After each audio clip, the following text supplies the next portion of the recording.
Chers consoeurs, chers confrères, plus que jamais, la communication d'aujourd'hui sera un aperçu d'une étude plus longue dont vous trouverez la version écrite sur le site de l'Académie. J'ai plutôt envie aujourd'hui de vous la présenter presque comme une enquête policière. Beaucoup d'entre vous le savent, je collectionne depuis plusieurs années des manuscrits de chansonniers du XVIIIe et du XIXe siècle. Quelle n'a pas été ma surprise de trouver dans l'un d'eux une chanson qui me poursuit depuis l'enfance. Il s'agit d'un manuscrit de 1803 intitulé Vers, bons mots, souvenirs, recueilli par le comte de Saint-Aldegonde. Le comte de Saint-Aldegonde, pour briller en société, recueillait des anecdotes, des chansons, des vers qu'il entendait et qu'il ressortait dans les salons. Et le premier vers d'une de ces chansons, Plaisir d'aimer, besoin d'une âme tendre, me parle aussitôt. Les Beethoveniens auront reconnu la seule romance française de Beethoven qui soit aujourd'hui enregistrée. Il y a bien une esquisse d'une chanson de Rousseau, Que le jour me dure, dont j'ai d'ailleurs parlé dans une communication au Collège de Belgique, et une chanson en allemand dont le refrain est en français, La Marmotte, mais la seule chanson complète est bien Plaisir d'aimer, besoin d'une âme tendre. Complète? Eh bien, étrangement non. Le- Tous les spécialistes de Beethoven la présentent comme une chanson dont on ne connaît pas l'auteur et dont on ne connaît que les paroles mises sous le texte de Beethoven, c'est-à-dire le premier couplet. Et voilà que dans mon manuscrit du comte de Saint-Aldegonde, j'ai non seulement le nom de l'auteur, Monsieur de Bonnet, mais deux couplets supplémentaires, donc une chanson de 3 couplets. Autre surprise, je vais aussitôt consulter les catalogues les plus complets de l'œuvre de Beethoven, celui qui est publié à Munich en 2014, et je constate que le nom de l'auteur a fini par être trouvé, mais on n'a pas été chercher plus loin, et notamment les 2 couplets que l'on aurait pu retrouver facilement ne sont toujours pas publiés. Je sais que ce n'est pas une grande œuvre beethovenienne, c'est une œuvre de jeunesse qui est restée sous forme d'esquisse, mais je trouve que c'est quand même dommage qu'elle ne soit pas connue en entier, d'où ma communication d'aujourd'hui. Alors de quoi s'agit-il? Cette chanson figure dans un cahier d'esquisses qui est daté de 1798-1799 de la main de Beethoven et conservé à Berlin. Elle est cataloguée 128 dans le catalogue des œuvres sans numéro d'opus, Werke ohne Opuszahl, édité par Kinski et Halm en 1955. Ce carnet en contient 2 esquisses crayonnées sur le vif, l'une ne comprenant que la partie chantée, l'autre l'accompagnement. Un autre manuscrit, daté approximativement de 1800, donc très peu après, est d'une autre main, mais il contient une version mise au net, que les musicologues considèrent comme recopiée sur un manuscrit autographe non retrouvé. Elle est conservée au château de Harburg en Souabe. Cette chanson a été éditée en 1902 par Jean Chantavoine Berlin et enregistrée par Peter Schreier dans l'intégrale des leaders de Beethoven, publié en 1972 pour le bicentenaire de sa naissance. Je me suis bien entendu aussitôt mis en quête de l'auteur. Je déniche chez un libraire de province le manuscrit du marquis de Bonnet, dans lequel je me dis, tiens, peut-être que figurera cette chanson. Malheureusement, il était vendu, et fort heureusement, il était vendu à François Duluc, un descendant du marquis de Bonnet et biographe de son ancêtre, et fort heureusement, François Duluc l'a déposé aux Archives nationales. Je le remercie d'ailleurs pour l'amabilité de son accueil. Me voilà donc parti à Pierrefitte, sur le site des archives privées et des archives nationales. Et là, je découvre effectivement, dans le 2e tome des 3 tomes des poésies du marquis de Bonnet, ma romance. C'est merveilleux. Je la compare à celle de Beethoven et à celle de mon manuscrit. Et là, deuxième surprise, il y a un vers qui diffère. La version du Marquis de Bonnet a une variante significative qui n'est pas ni chez Beethoven ni chez le comte de Saint-Aldegonde. Alors, la version des Archives nationales est une version revue en 1815 que le marquis de Bonnet a écrite, sans doute pour son petit-fils, Louis de Bonnet. Alors, est-ce qu'il a revu cette chanson? Et qu'en est-il des autres variantes de mon manuscrit? Il y a 3 autres variantes dans les 2 couplets inédits. Qu'en est-il? Suspense. Je me mets en quête donc d'autres versions possibles. Car la version du marquis de Bonnet n'est bien entendu pas sur l'air de Beethoven, la romance est antérieure à la mise en musique par Beethoven, et renseigne un timbre, un autre air donc, de Plantade.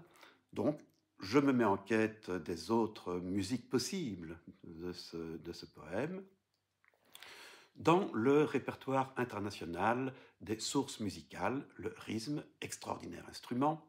Là, encore une surprise, je ne trouve pas une autre musique, je trouve 4 autres musiques. Donc, en tout, 5 musiques sur le poème du Marquis de Bonnet. 5 musiques dont les manuscrits sont dispersés de Londres à diverses bibliothèques allemandes, en passant par des bibliothèques néerlandaises. Je prends ma plus belle plume et j'écris aux conservateurs de ces bibliothèques en leur demandant de m'envoyer un PDF des partitions. J'ai donc le plaisir de remercier ici le Maurice Reinen de la Bibliothèque universitaire d'Amsterdam, le docteur Thorsten Henke de la Bibliothèque municipale de Hanovre, Dietlin Willer et Andrea Jäger de la Bibliothèque universitaire de Göttingen qui m'ont le plus aimablement répondu. Me voici donc avec 5 musiques différentes dans une douzaine de manuscrits répartis sur plusieurs bibliothèques d'Europe, dont une partition d'ailleurs d'une de nos compatriotes, d'une compositrice belge bien oubliée, la comtesse de Lannoy.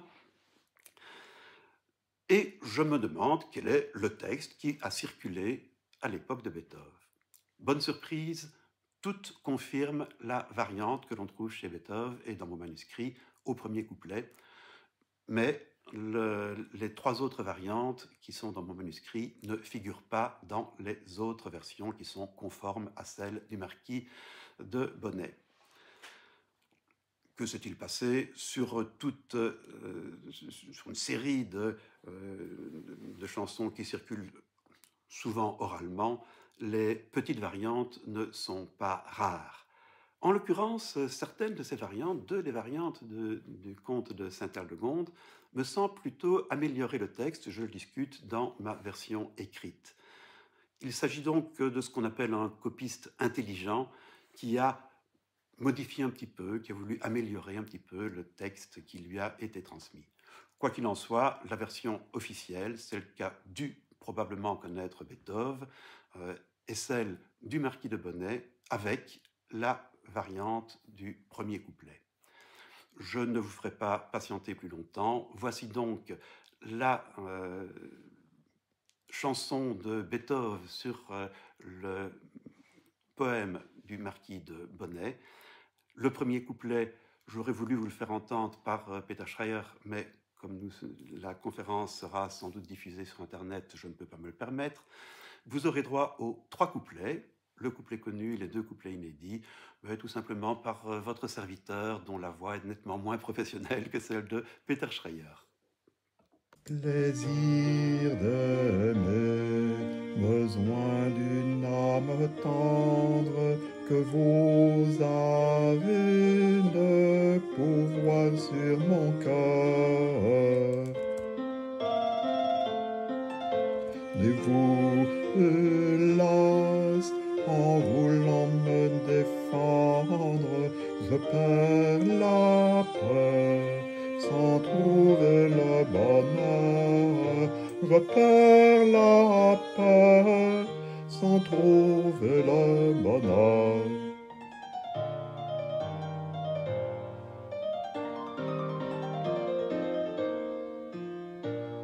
Pour résister à l'amour qui m'entraîne, sage raison, prête-moi ton secours. Faible raison, ta lumière incertaine m'éclaire à peine et me blesse toujours, m'éclaire à peine et me blesse toujours.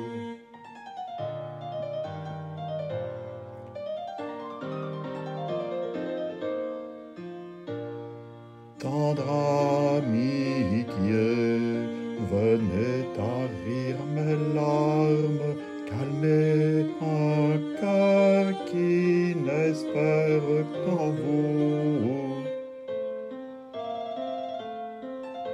À vos plaisirs, on peut trouver des charmes en oubliant qu'il en est de plus doux, en oubliant qu'il en est de plus doux.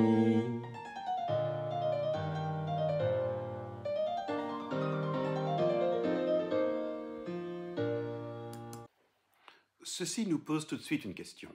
Comment est-ce que Beethoven a pu connaître cette chanson? Directement, par une rencontre avec Beethoven, ou indirectement, par une copie qui circule de main en main? Pour cela, il faut se pencher sur la vie du marquis de Bonnet. Ce n'est pas un inconnu. C'est au contraire une personne considérable qui a joué un rôle important sous la royauté et au début de la monarchie constitutionnelle, au début de la Révolution française. Il est né en 1750, il est mort en 1825, et tout ce que je peux vous dire sur lui est tiré de la biographie extrêmement documentée que François Duluc a faite de son ancêtre. Elle est parue en 2022. Charles-François de Bonnet est issu d'une ancienne famille nivernaise. Il connaît une vie mondaine et littéraire, et au début de la Révolution, ses pamphlets lui valent un certain succès dans la mouvance monarchique. Ses nombreuses poésies de circonstances restent inédites. Si son éloge des pâtés, souvenir bruxellois de 1792, ou son madrigal sur une brûlure que je m'étais faite au doigt avec du phosphore en voulant donner un feu d'artifice à Madame la Marquise de Lostange, et d'autres pièces de la même eau, ne lui aurait pas procuré une grande place dans l'histoire de la poésie française. C'est un versificateur ingénieux qui est habile à des petits jeux de société, des pastiches, des acrostiches, des jeux de mots, des palissades, mais qui a quand même un certain talent de versificateur, et puis qui a quand même commis le tube, pour reprendre un mot actuel, des années 1790 avec la romance dont il est question aujourd'hui. Il s'est donc surtout livré à des jeux de salon. Je vous en donnerai un exemple, puisqu'il s'est risqué avant Rimbaud ou Daudet au poème monosyllabique dans cette curieuse épître à l'hiver que je hais les jours courts, car par là la nuit suit trop tôt.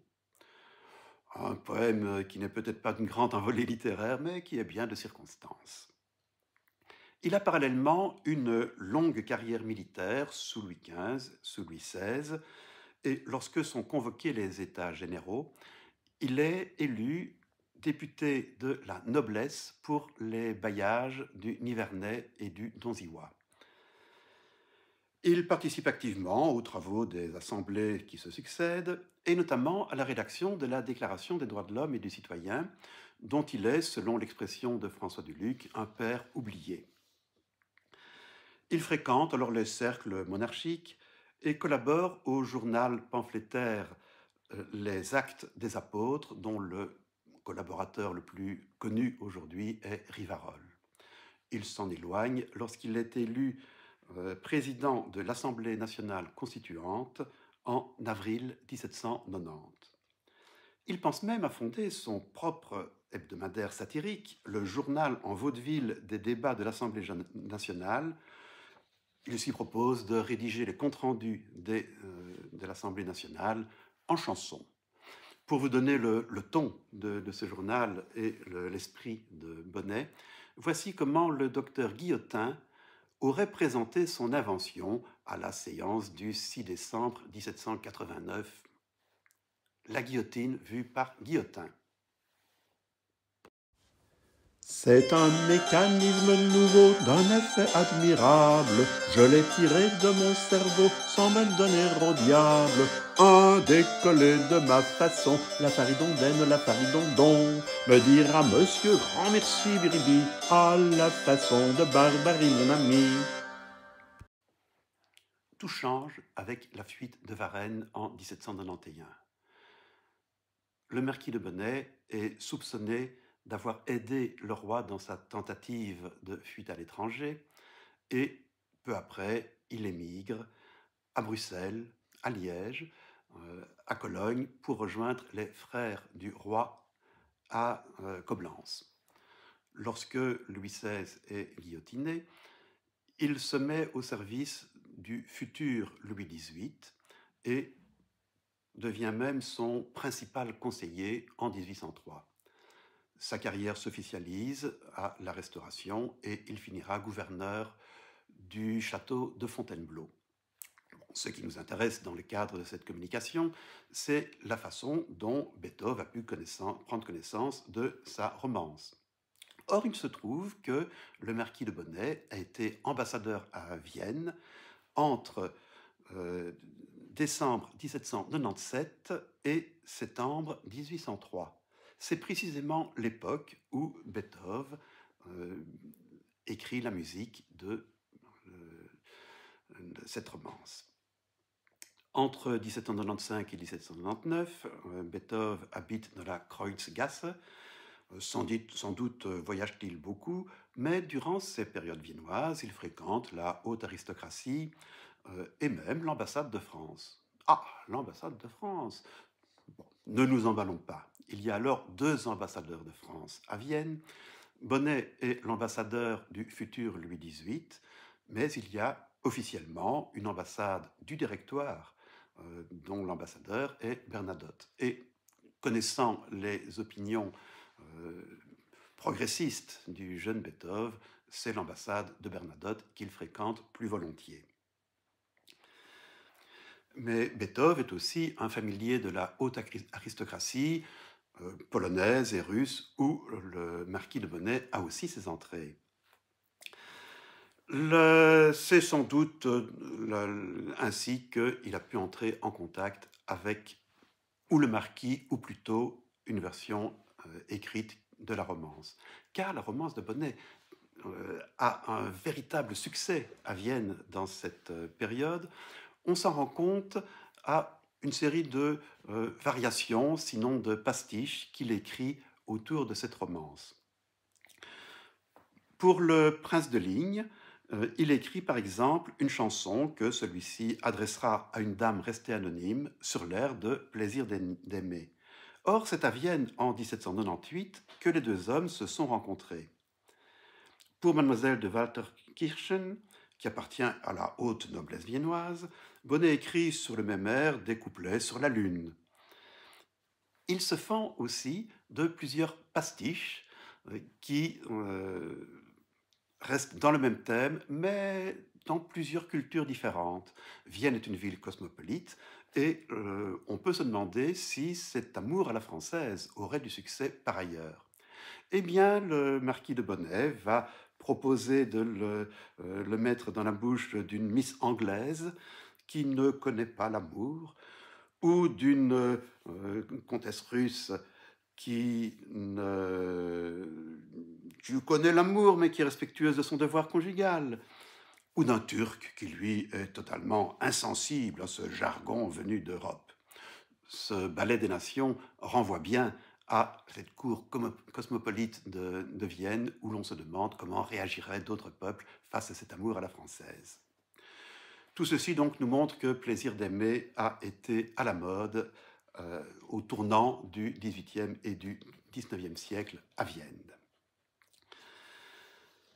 Même si une rencontre entre les deux hommes, entre Beethoven et le marquis de Bonnet, n'est pas à exclure, personnellement, je n'y crois pas.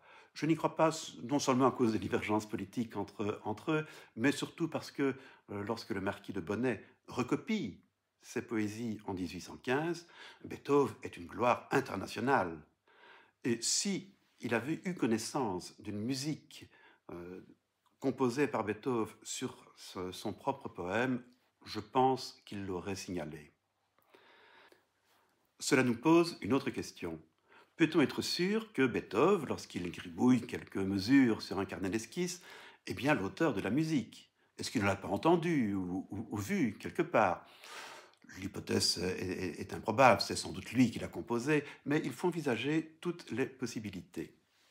Et pour cela, nous interroger sur les autres musiques que Beethoven aurait pu connaître. Le plus simple, c'est d'abord celle qui était voulue par le marquis de Bonnet, le timbre de Plantade, de Bien-aimé, ô ma chère Zélie. Le timbre est bien connu à l'époque, il est dû donc au claveciniste Charles-Henri Plantade, et il a connu un succès phénoménal sous la Révolution grâce à ses recueils de romances. Celle dont il s'agit est la plus célèbre, comme en témoigne Fétis. Je cite, « Une de ces petites pièces de Bien-aimé, ô ma chère Zélie, obtint en 1791 un succès de vogue dont il n'y avait point eu d'exemple jusqu'alors en France, car on en vendit plus de 20 000 exemplaires. Ce succès exerça beaucoup d'influence sur la carrière de Plantade. » Fin de citation. Le succès, d'ailleurs, traverse les classes sociales. Je l'ai retrouvé jusque dans des chansonniers de soldats de la Révolution et de l'Empire.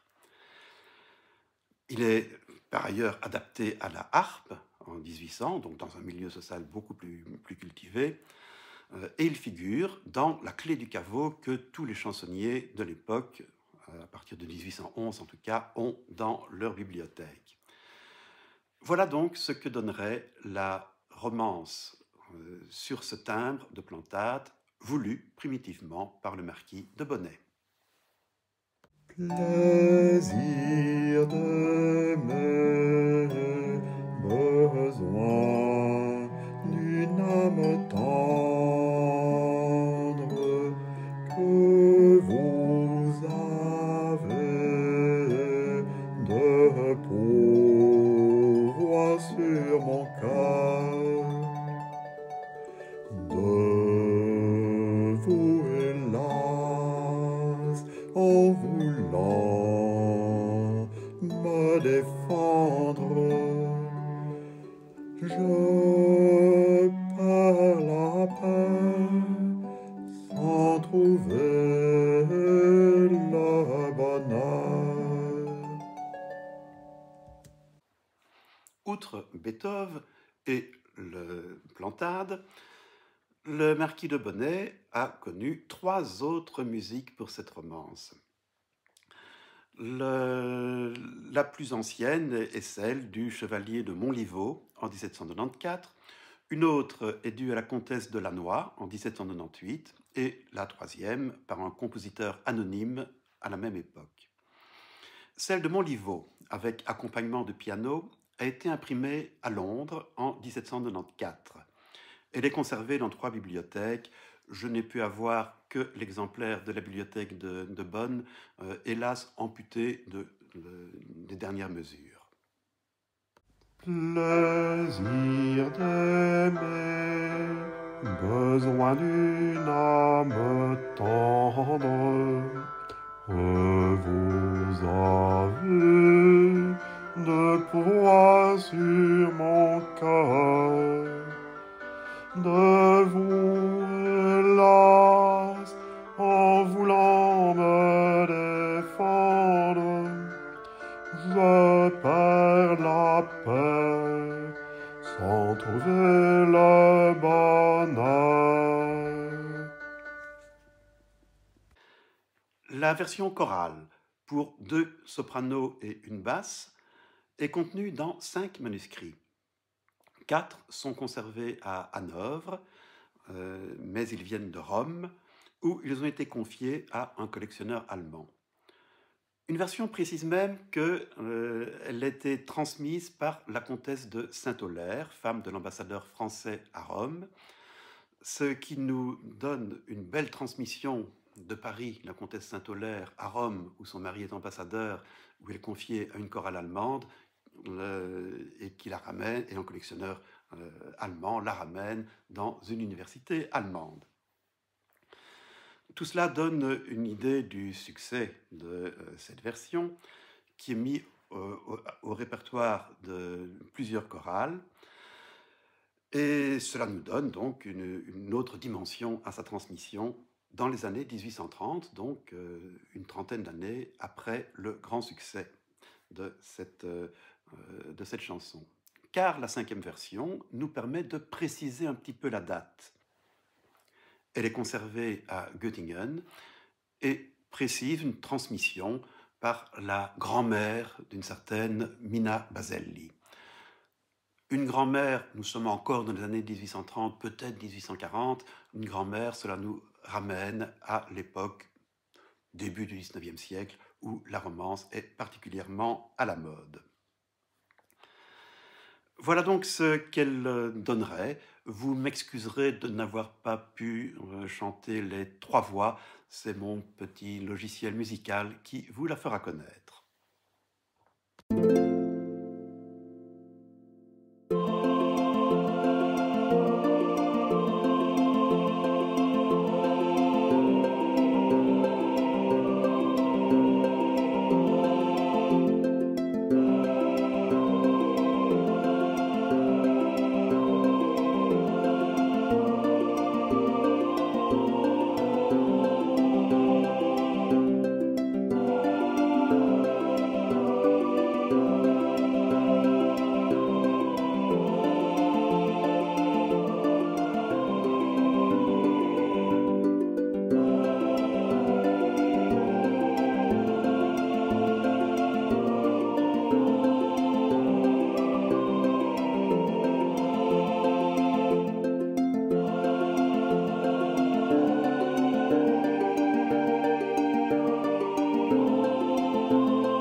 La 5e musique est composée pour une voix et harpe, et elle est due à une compositrice belge de la plus haute aristocratie, Clémentine Joséphine Françoise Thérèse de Lannoy de Clairvaux, comtesse princière de Loos-Korswaren et du Saint-Empire, née en 1764 au château de Grès, dans le Brabant, et morte à Liège en 1820, ce qui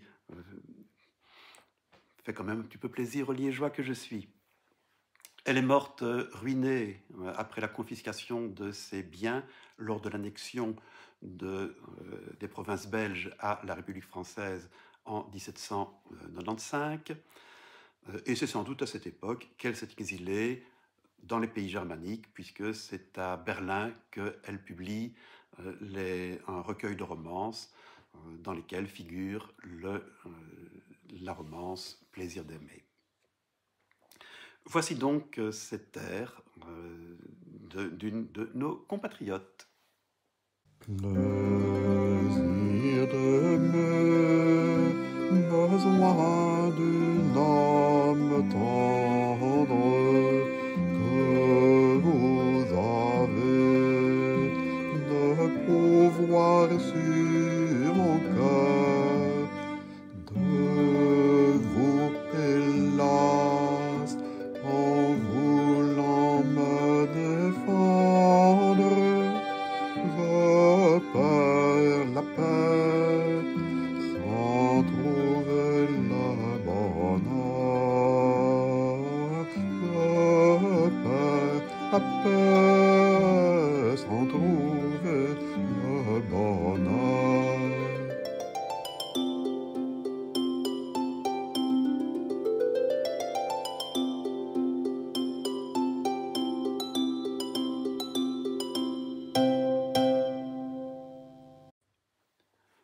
On peut donc être pratiquement sûr que la musique est bien de Beethoven.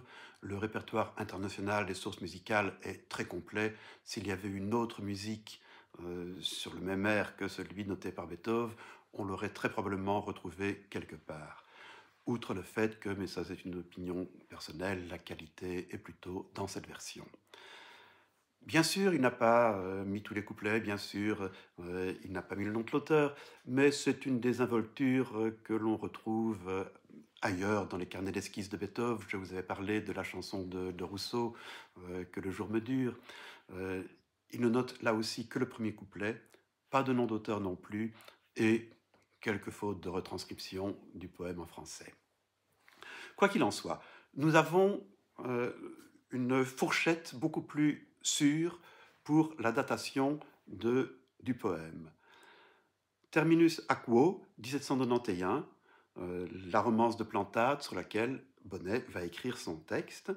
1794, le Montlivaud qui va publier un air sur le poème de Bonnet. Donc 1791-1794 pour les paroles, 1798-1799 pour la musique de Beethoven. Restent quelques questions subsidiaires, notamment sur la transmission de cette chanson.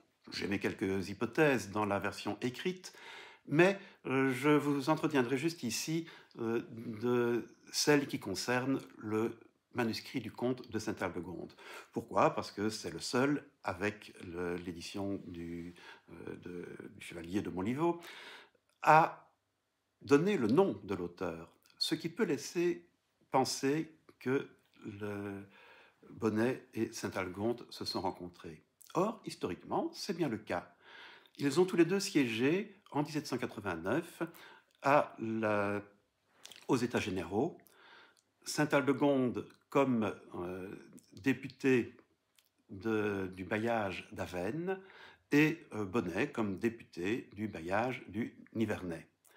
En 1803, autre possibilité de rencontre est probable, tous les deux sont à la cour du futur Louis XVIII, où le marquis de Bonnet est le principal conseiller du futur roi, et où le comte de Sainte-Aldegonde est gentilhomme de la cour.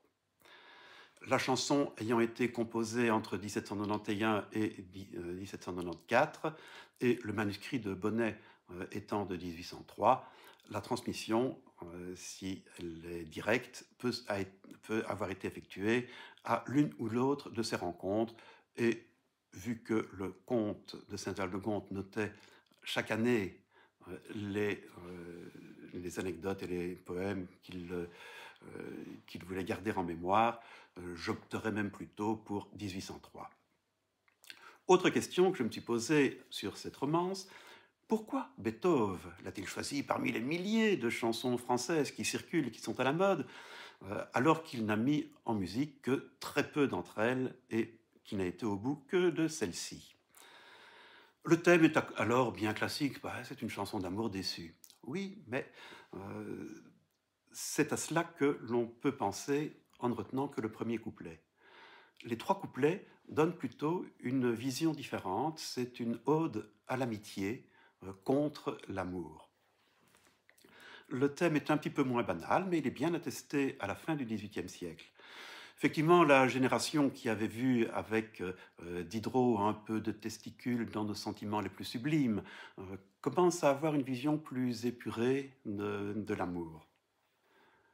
On souhaite un amour-amitié qui soit un peu plus éthéré que l'amour passionné et qui semble le garant désormais d'un bonheur conjugal paisible.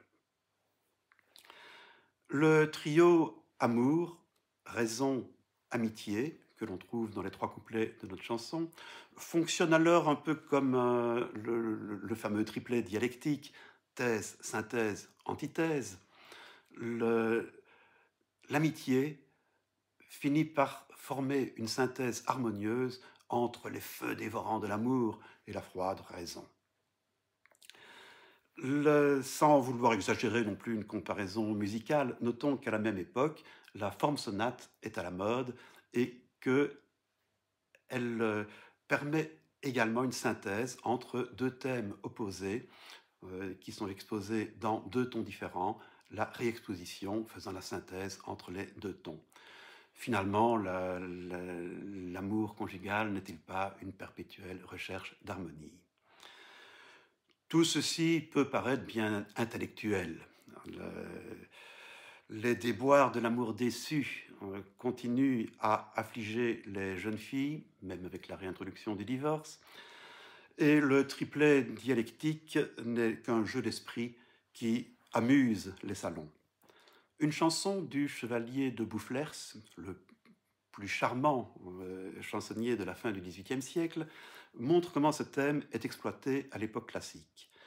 Elle est publiée en 1785 et sa structure est identique. Un couplet sur l'amour, un couplet sur la raison ou la sagesse en l'occurrence ici, un couplet sur l'amitié. Quand le bon Dieu fit la terre, fit le ciel, enfin fit tout, il montra dans cette affaire beaucoup d'esprit et de goût. Par sa science profonde, à peine eut-il fait le jour, que pour mieux peupler le monde, il imagina l'amour. Bientôt il fit la sagesse qu'il tira de son cerveau. Elle était d'une tristesse, c'était l'ennui en beau. Lorsqu'un jour cette déesse se fut par oubli, dit-on, voit l'amour et le caresse, oh quelle distraction! Dieu qui sentit la méprise, craint que sa divinité ne fasse quelque sottise qui l'eût fort déconcerté. Par prudence et par finesse, peut-être aussi par pitié, pour occuper la sagesse, il inventa l'amitié. Voilà le bel esprit qui fait éclore un sourire, mais qui n'éveille aucune compassion. Sur le même thème et la même structure, la chanson du marquis de Bonnet est radicalement différente. Elle met en scène, à la première personne, une jeune fille aux sentiments violents, malheureuse, sans trouver le bonheur, qui lutte en vain contre l'amour, en voulant me défendre, qui implore en vain le secours de la raison, qu'elle considère comme une amie, c'est la seule qu'elle tutoie, l'amour et l'amitié étant vouvoyés, et qui ne cherche dans l'amitié qu'un apaisement, venez tarir mes larmes. L'amour n'a pas pour vocation de peupler la terre, mais il a pouvoir sur le cœur. Les mots sont forts, résister, blesser, tarir. Une interjection, hélas, dramatise le discours. Le compromis trouvé n'est qu'un pis-aller, en oubliant qu'il en est de plus doux. À la comédie de la sagesse confondue de Boufflers succède ici le drame de l'amour déçu chez Bonnet. Au plaisir raffiné du bel esprit succède la compassion sentimentale pour un cœur brisé et mal consolé. On peut comprendre que la chanson est alors attirée un jeune homme à l'esprit pré-romantique comme Beethoven. Écrit durant une période difficile, soit à l'Assemblée nationale, soit en exil, cette chanson prend aussi des accents de sincérité chez Bonnet. Bien des textes en vers ou en prose du manuscrit resté aux archives nationales évoquent l'amitié sur tous les tons. J'y reviens beaucoup plus longuement dans la version publiée, mais on peut se demander si ce député modéré, qui a connu l'exaltation du régime constitutionnel, les accusations, puis l'exil, n'a pas été particulièrement sensible aux espoirs et aux déceptions des rapports humains. Cela pourrait d'ailleurs expliquer le grand succès de cette romance dans les milieux aristocratiques émigrés qui connaissent les mêmes sentiments à la même époque. Bien sûr, il ne faut pas exagérer, le marquis de Bonnet n'est pas un romantique. Les parodies qu'il multiplie sur sa romance montrent qu'il s'agit surtout d'un jeu d'esprit pour briller dans les salons. Mais détachée de son contexte, cette chanson plus sensible que spirituelle a pu éveiller des échos chez un jeune homme aussi sensible, parfois un peu ombrageux que le jeune Beethoven, obligé de vivre dans une société où il se sent gauche et déplacé. En cette année 1798-1799, outre la romance du marquis de Bonnet, il met en musique le poème de Goethe, Neue Liebe, Neues Leben, celui de Métastase, Chi mai di questo cuore. Il chante l'amour dans toutes les langues, français, allemand, italien. C'est aussi l'époque où, de la vie des musicologues, il se dégage des influences de Haydn, qui était jusque-là son maître. Et c'est aussi l'époque où il ressent les premières atteintes de la surdité qui vont le couper petit à petit de la vie mondaine. Dans une lettre de 1801, il dit très clairement « Depuis 3 ans, mon ouïe est toujours devenue plus faible » et d'ajouter « Depuis presque 2 ans, j'évite toute société parce que je ne puis pas dire aux gens « je suis sourd ». La romance du marquis de Bonnet s'inscrit dans cette période clé du génial compositeur. Reste une question. Beethoven n'a noté qu'un seul couplet de la chanson. Peut-on être sûr qu'il aurait voulu que les 2 autres couplets fussent chantés? On ne peut bien entendu jamais être sûr de cela, mais j'ai quand même voulu vérifier ce qu'il en était. J'ai consulté les manuscrits, les autographes de Beethoven qui circulent sur le net pour voir s'il notait les 2e, 3e, etc. couplets de chansons. Il n'y a pas beaucoup d'autographes et le traitement est variable. Dans la chanson de Rousseau évoquée tout à l'heure et dans Anne Laura, il ne note qu'un seul couplet. Mais il note tous les couplets dans Der Zufriedene ou An die Ferne geliebt. Quant au chant écossais, c'est très simple, il ne note aucun couplet, il n'y a que la musique. Que peut-on retenir de tout cela? Sans doute pas grand-chose. On peut se demander si Beethoven n'était pas un peu plus mal à l'aise dans des langues qu'il pratiquait plus mal. On peut se demander aussi si dans des esquisses, il lui semblait nécessaire de noter tous les couplets. Je laisse aux musicologues le soin de trancher. Mais j'espère avoir montré que les 2 couplets supplémentaires ne sont pas anodins et que la chanson de Bonnet constitue un tout qui change totalement de sens si on en isole le premier couplet. Et j'espère que de prochains enregistrements pourront pallier l'absence de ces 2 couplets dans la seule version disponible de Peter Schreyer en 1972. Je vous remercie de votre attention.